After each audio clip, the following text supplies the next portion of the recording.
مع دخول فصل الشتاء والتقلبات الجوية في كتير مننا بيتعرض لدور برد قوي جدا، بيكون عبارة عن كحة وبلغم وحساسية وبرد وسيلان في الأنف وألم في العظام.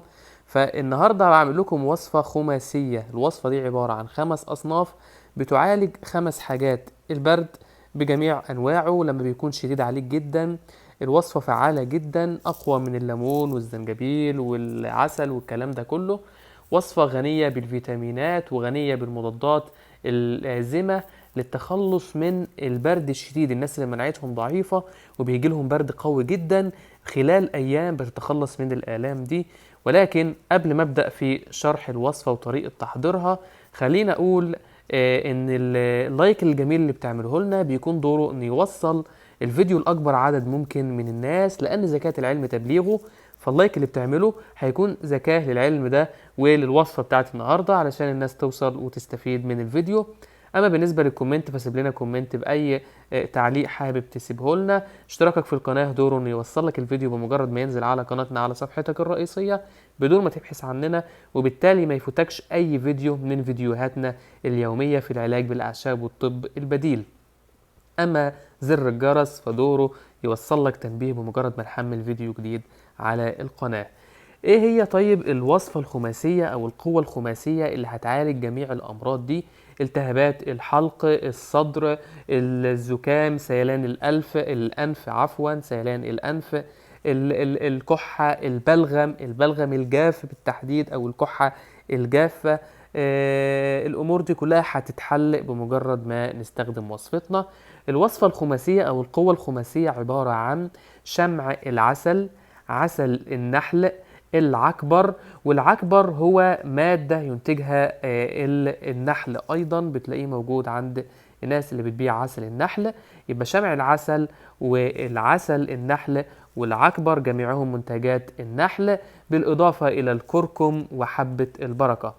الخليط ده بنعمله، بناخد مثلا معلقة من كل حاجة مع نص معلقة فقط من الكركم، ونبدأ ان احنا نمضغها يوميا.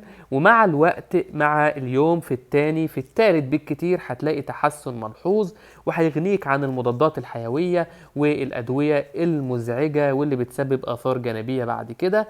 وطبعا بنغذي جسمنا بالمكملات الغذائية اللازمة علشان خاطر نقدر نقاوم دور البرد الجامد اللي عندنا ده.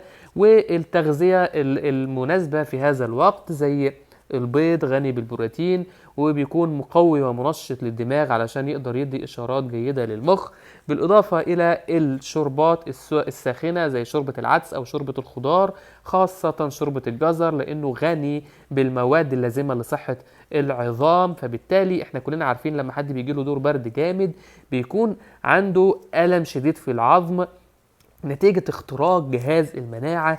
فالشوربة الخضار مفيدة جدا، خاصة لو بنعملها من عظام الحيوانات.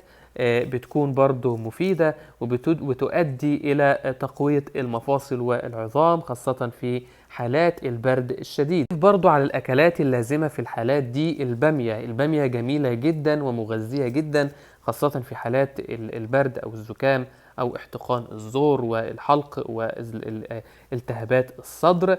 ويفضل كمان إننا ناخد مغلي البامية، يعني مثلا حوالي 3 أو 4 فصوص من البامية أو قرون من البامية ونغليهم في مية ونشربهم، وممكن نحليهم بمعلقة عسل نحل أو نغير طعمهم بعودين من القرنفل مثلا.